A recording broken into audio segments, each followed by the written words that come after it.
I'm Lydia Polgreen, editor-in-chief of Huffpost, and I'm so pleased to be joined by the real-life Katharine Gunn, who who we just saw played by the talented Keira Knightley, and I'm also joined by award-winning journalist Amy Goodman, host of Democracy Now! Wow, that really took me back. I mean, the mind reels. Just thinking back to those days, the footage of shock and awe and things that we just as soon forget but never can. So, Katharine, I'd like to just start with you. This all must be a little bit surreal to you, seeing your life play out in this way on screen. What's it been like? Well, I wouldn't have been able to do this, say, 10 years ago, because it was still too, I guess, real and raw. But now it's been, 17 years? It's almost like watching a film about somebody else, which is remarkably like my own. So, so there's that distance. The only thing that, when I watched it in San Francisco for the first time, and the main thing that got me was the shock and awe scene. That really got to me. But the rest of it, I was like, yeah, I can deal with this. Yeah, so. Yeah. I think a lot of us like to imagine that we would be that person that would take the risk, that would do the thing that would, put us in danger, put our family in danger, but defy authority. But the truth is, not many people do. And I think we look deep inside ourselves and wonder, or would be that person. So what do you think made you that person? Well, I don't think I actually thought about anyone else at the time. I know it sounds weird, but I was so angered about the email, and I was so concerned about what was going to happen in Iraq. I'd been following the news, and I knew that war seemed imminent, and so when the email was, in front of me, I just thought, this has to get out. And I kind of had this, I was almost blinkered like a horse, and I hadn't, I didn't even think for a moment what would happen to myself or, to my relationship with my husband or anything like that. I just thought, this is explosive. It has to get out there. And that's what I did. And the other pivotal moment was when you decided to say that it was you that had done this. What did that feel like, and why? The worst part was realizing I couldn't remain anonymous. So the whole endeavor was to remain anonymous. That's why I mailed it to Contact, and when I've talked to my contact about potentially sending them this explosive material, they said, whatever you do, don't tell anybody, don't ever say to anybody anything, and don't call me again. Let's just forget about it. And so when I saw it on the front pages of The Observer, I realized it didn't come out in the news the way I had expected that it would. I was hoping it would come out in a kind of veiled way so that it would not appear to be from GCHQ necessarily, or from certainly not from me. So although it obviously didn't name me or anything, I knew the game was very, very close to being up, and I felt really terrified. And I couldn't deny it. So I did deny it the first time I was interviewed, but I just couldn't carry on going back to work and pretending that I had nothing to do with it. I couldn't lead a duplicitous life. So I did confess, and actually I felt a whole lot better after I confessed. So. Wow. Amy, take us back. What was this time like? I mean, there were this film chronicles a period between 2003 and 2004. It really focuses mainly on Katharine's personal experience. Give us the broader picture. What was happening? I mean, first of all, your bravery is just astounding. And you look at this.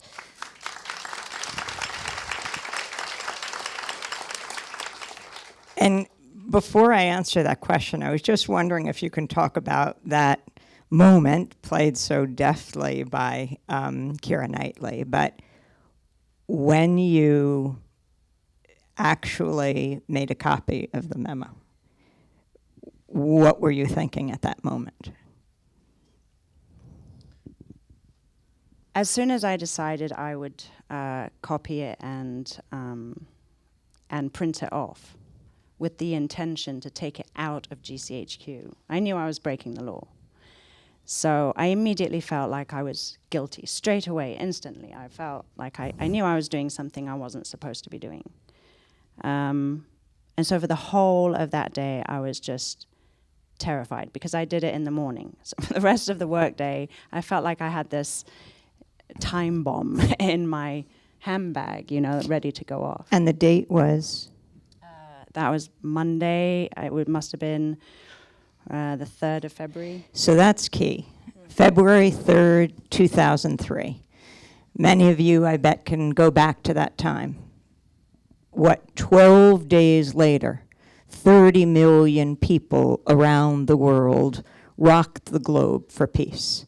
Massive protests, and you had just done what you did. It was even before those protests, though there were many before. The U.S., for example, the U.S. Senate, Republicans and Democrats alike, including Hillary Clinton and Joe Biden as senators, voted for the war. And yet you took this remarkably brave act and went beyond that. So you have this lead up to war, and you look at three different sort of entities. You look at the US government and the politicians, you look at the mass population, and you look at the media.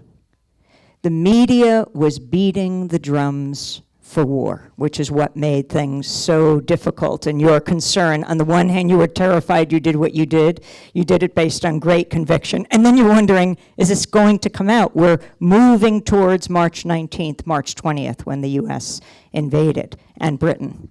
What did he say? Yakuza, which was new for me. UK, USA, Yakuza. So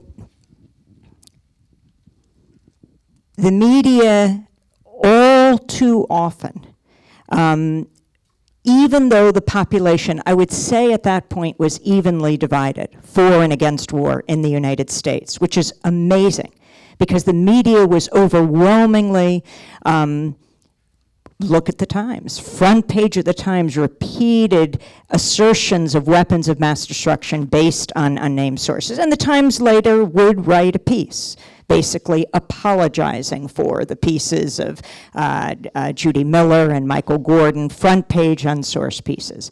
But this is what was driving the population. It was amazing because the sources, the named sources, weren't there. I was just going back today and looking at our coverage at the time, and we interviewed Martin soon after, even though CNN and the others had canceled those interviews. Democracy Now! Was telling this incredible story. You know that among the countries, Chile, it caused a massive firestorm, for example, in Chile. These were the non-permanent members of the UN Security Council. I went on Charlie Rose on March 12th, 2003. We had a bit of a brawl on the show because I was saying what the corporate media was doing, and he very much, though on PBS, identified with CBS, NBC, ABC, and my criticisms of them. I was actually quoting Dan Rather saying, I feel like I would be necklaced if I raised the proper questions. And he said, but he's my friend. I said, even if he's your friend, I am accurately quoting him. But he said, what evidence do you say is not being presented? And I cited your story. At that time, this was March 12th, 2003. I said, there's a story out of The Observer right now that shows, and it's exactly the argument, obviously, that you made, that they didn't have the evidence, and so they were going to blackmail the UN Security Council members. So there was independent media there, but overwhelmingly the networks were not presenting this information. And we see, I mean, those numbers at the end, what was at stake, what you did to try to stop this war, what Dan Ellsberg said about you, where else has someone done this in the lead up? He felt he had failed in Vietnam because he did it, well into the Vietnam War. And you were doing it to try to stop a war. And the results, well, between 150,000 and well over 1 million Iraqi dead, and counting 16 years later. The number of US and British soldiers, what did you say, 4,700 and 37,000 wounded, and certainly far more than that right now. That was the climate of the time, and that's the kind of questioning we have to do right through to today when we see another drumbeat for war. I'm wondering, Katharine, how you sort of felt about institutions amid all of this. I mean, we saw how the Observer had somewhat surprisingly taken a pro-war position. Yet at the same time, obviously they did publish the story. Ultimately, how did you come away feeling about the institutions in your own country after this experience? Well, there was a whole lot of controversy in the BBC, the famous sexed up dossier and Dr. David Kelly. And, there was a lot of things going on that were very, very troubling. And I think, sort of media professors, people who've actually gone through and looked at the actual sort of media coverage at the time, prove that all of the major channels, in our own country, BBC, ITV, Channel 4, the main channels, news channels, basically every time they had any kind of coverage about the war or any debate about before the war started, they had people associated with the military on as talking heads. They didn't invite people on who were challenging that narrative. So it's always a general or a former general or a, or somebody from the intelligence services or, and this is the norm. This happens consistently time and time again. They do not go to people who are on the alternative side, who are on, peace study, professors of peace studies, or, anybody who's, even Scott Ritter, in the US, couldn't the get UN any weapons cover. inspector. Yeah, the US UN weapons inspector, himself a former Marine, could not get on to talk about the fact that there were no weapons of mass destruction. So it was absolutely frustrating, which added fuel to my, my concern and my anger when I saw the email. Yeah. Let's bring this into the present, because I think we've had some really powerful examples of whistleblowers in the past decade. Some very remarkable, courageous people who've come forward, but then also have paid a really terrible price. And then some who've left tremendous controversy in their wake, like Julian Assange, who's, part whistleblower, part publisher, part, conspiracy monger. Could you talk a little bit about this family that you belong to, of folks like Reality Winner, folks like Chelsea Manning, who also came forward and brought out information and really paid a terrible price for it? I think you have to judge everyone's case on their own merits. I don't think you can basically group all whistleblowers together. However, I do think that the treatment whistleblowers get is disproportionate. So whatever they've done, the treatment that Chelsea Manning got was disproportionate. Likewise, what would probably happen to Ed Snowden if he came back to the US, and what would happen to Julian Assange if he was extradited to the US, and what's currently happening to Reality Winner. I mean, what actually she's alleged to have released, how shocking is what she released? It doesn't actually endanger anybody's lives. I mean, as far as I'm aware, what she revealed is just basically what everyone thinks. You know, so why is she banged up? I think there's a real danger for people to, well, I mean, the Espionage Act is not the right act to be using against people in these cases. And in the cases of civilian whistleblowing, they have a degree of protection, even within the UK.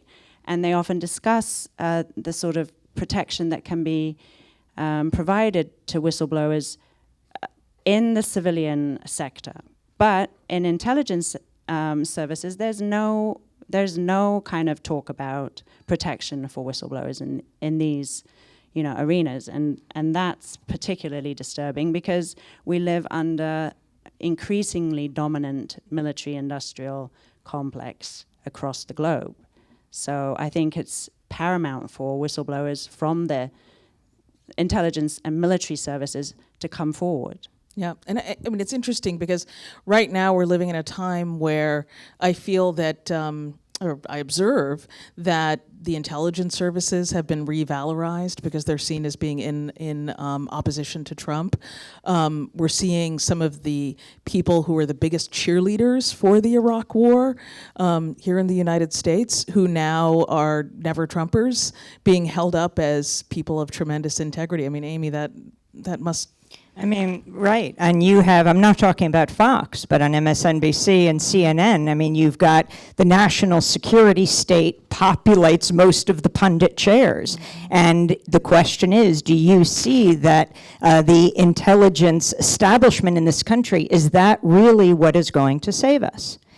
You also see these networks, again, not talking Fox, but MSNBC and CNN, when it comes to war, that same knee-jerk reaction that we saw in the lead up to the Iraq War. For example, I remember when the U.S., when Trump attacked Syria, right? What is it, 59 cruise missiles. I came home late that night and turned on MSNBC, and Brian Williams used the word beautiful, quoting the singer Leonard Cohen 3 times within a minute, the beauty of the armaments as he saw them flying overhead, because the Pentagon provided those images. I think it was Fareed Zakaria after, I mean, the Trump dropped the Moab on Afghanistan. That was the mass ordnance air blast. That's the largest non-nuclear bomb in the world, developed under George W. Bush. He didn't use it. President Obama didn't use it. And then Trump, within weeks, just dropped it on Afghanistan. And it was Fareed Zakaria, I think, on CNN, said he became president that night.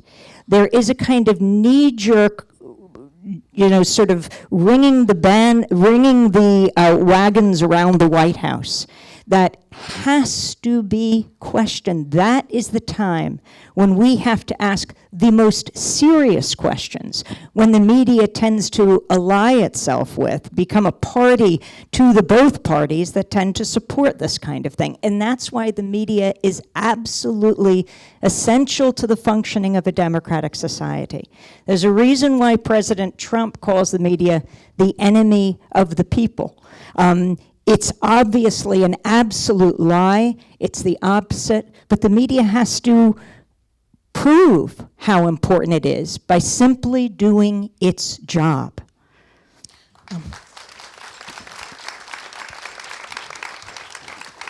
So, Katharine, right now, the Britain and the United States are facing another international, I would call it a crisis, but that seems hyperbolic, situation with Iran. You know, tankers being seized in the Straits of Hormuz, and these are moments where things get incredibly tense. The Trump administration has been very clear.